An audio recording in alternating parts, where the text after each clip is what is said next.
Bismillahirrahmanirrahim. Dear students, we are here with the third session on our story, The Butterflies. And today we are going to explore the main theme as well as the sub themes of the story. As I've written over here, the main theme actually for me is loss of innocence and cruelty of the adult world.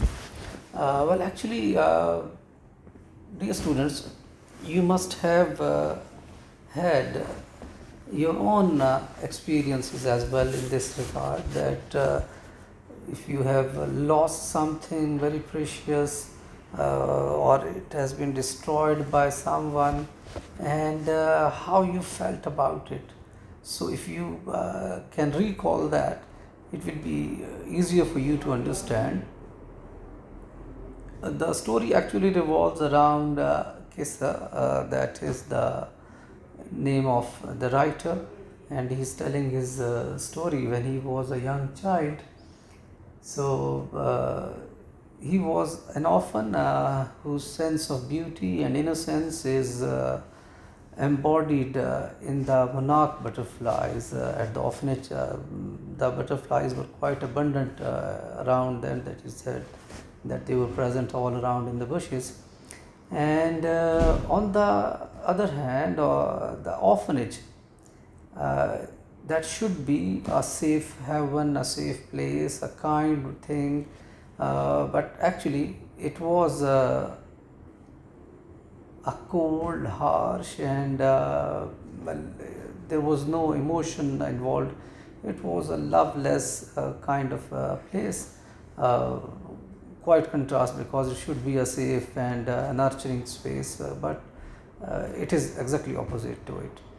So that is why the butterflies become a symbol of peace, freedom, purity, innocence, and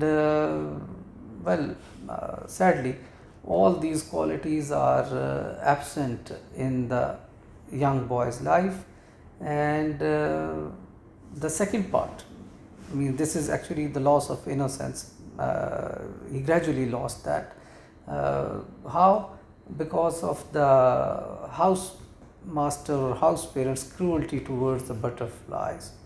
And it is not just limited to the butterflies, and later on it was towards the young boy as well.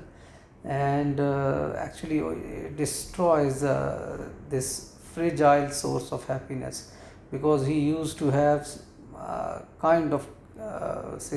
he used to seek consolence from or comfort from the butterflies, their beauty, their peace, and their free movement. But the housemaster, he very cruelly snatched that source of happiness from the young boy, and that is how he gradually lost his innocence, and he came across that this adult world is very cruel.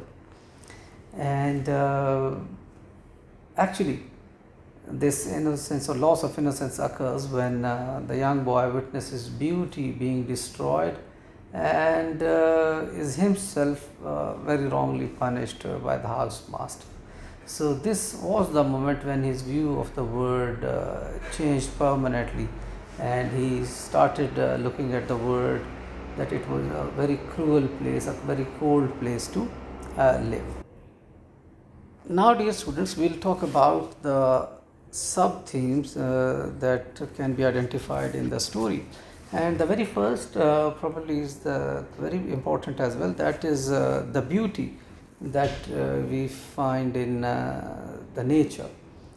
The narrator's or young boy's joy basically comes from observing the monarch butterflies in the bushes around. So that was a source of happiness for him, and that is all about nature, the bushes, the leaves, the flowers, and the butterflies. And these actually butterflies, they symbolize, as we have already been saying, innocence, purity, freedom, free movement, So all these things are being symbolized by the butterflies. And what is the function they perform in the story? Actually, the nature is the only escape present to the boy from the harshness or the cruel behavior of the housemaster in the orphan. So he actually seeks escape into the objects of nature when all around him is harshness and cruelty. And there is a very deep impact of this destruction of butterflies, and he believed that all beauty in his life has been destroyed, and it has a very lasting impact on the young mind of the boy. Well, the next key sub theme that I've identified here is the abuse of power. And actually, it is quite common in our world that the people who have power, they do not use it in the correct way of form, as as it is said that authority, it comes with great responsibility as well, but normally the people who are in some sort of authority or power, they do not use it in the right way. The example that we have in the story is the house parent. He misuses his authority to harm both the animals and the children. So he is not using it in the correct way of form. Rather, it is quite opposite to it. And what he did actually, he kills butterflies for display. And when the young boy, he actually witnessed all that without any proof or witness, he punished the young boy. So it's quite evident that he has abused power. And what message do we have here for us? Well, it is said that power in the wrong hands become cruel and destructive, and we can use power to make or break. So it is in our hand how we use it. So if we put power in the wrong hands, definitely that is going to be very destructive for us. And what impact does it have on the young boy's mind? Well, it teaches him that authority figures cannot always be trusted. So he would be having that impression throughout his life. So what we need to do is, if I ask you a question, how does the house parent's role differ from what it should be? How should he have behaved? Is it the right way that he used? So keep in mind the right use of power, dear students, when you will be in some sort of authority or a place of decision. You have obviously to decide on official matters. If you are in politics or you are head of the family, so this abuse of power should not be prevalent in any society, and if it is going to be, obviously that society is not going to flourish. Well, dear students, this sub theme is very much present throughout the story, as the setting is quite melancholic, and so as the tone. So the element of grief and mourning, that starts with the main event of the story. And as we remember that the young boy reacts to the butterfly's death as one would to the loss of a close friend or having a pet. So that is actually a great loss for a young child when he saw or observed that the butterfly is dead. which he loved or admired so much. So, although he tried to save the injured butterfly, uh, but ultimately he did not succeed in that. So, he had to bury the remains in a shoebox. And we see that a young child of 6 or 7 who does not have probably a clear idea or image of the death, he prays for the killed insects. Uh, and it also shows his deep empathy and his emotional capacity, we may say, despite a harsh upbringing. Obviously, his emotional side or personality that has not been catered for, and although he misses that, but even then he has that emotional capacity. He felt very deep for that death, and in contrast to that, his care for the butterflies is the opposite to the house parents' cruelty. So, that was in his nature. He was innately a compassionate, emotional person who would feel for others' pain and grief. So, that actually, looking at a young child of 6 or 7 in such mourning or grief, that actually makes us sad as well. So, well, the question I may leave for you is, uh, what would you say about the young boy's values, and what should we do, or what should we behave in what manner? So, it means that we need to understand the feelings and the sadness of the other people. Well, the next sub theme can be very important again, that is the helplessness and injustice. First of all, we see that the innocent butterflies, well, they are quite helpless, and housemaster used to pin them any way he can. And when it comes to the young boy, the narrator of the story, well, there again we see that he was quite helpless when he was falsely accused and punished by the housemaster. So there was no one to save him from the punishment of the housemaster. As he is an adult, he has an authority. So actually, it represents how powerless children can be against the adult authority. So there is no means, there is no way that they can save them. And what actually, this young age is very important in the emotional development of the young people.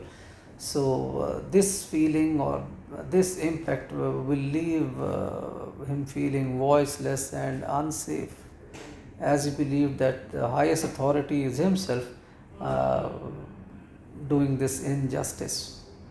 And but it also reflects the institutional mistreatment, I would say, where children, the young children, they have no means of seeking help or defense from anybody. So, well, we can understand how would Kesar try to defend himself, because there is nobody around, and he and his housemaster were there in his office. So obviously it was quite difficult for him to seek justice.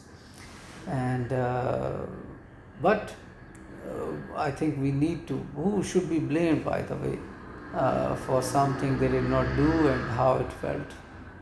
So sometimes it happens in our life as well, when we feel that we have been mistreated by someone, and we have been the victim of injustice. So this injustice should be removed from the society if we want to have a peaceful and healthy society around us. Well, now, dear students, we look at our last of the sub themes, that is the trauma and memory. Well, it was a great shock for the young child, and even as an adult, uh, he has recalled all that, and he has written this story. So it means that this incident actually is present in his mind very vividly and clearly, with all details. So just look at the trauma of the event, that even at an adult age, the writer still felt that, and he's still in a state of shock. And later on, we see that after he had gone through that experience, his action of shooing butterflies away, well, that actually means the unresolved pain and the belief that the beauty will be harmed again. So, in order to save those butterflies from the harsh hands of his housemaster, he used to shoo butterflies away. And basically, the message that we have in here is that the childhood trauma especially leaves long lasting scars that shape adult identity. So what we need to do in that regard is that we need to provide a safe, protected place for the young children, so that they are free from such shocks in their early age, which may destroy their whole life. And on the emotional note, we may say that it shows that certain moments define a person's perception of life.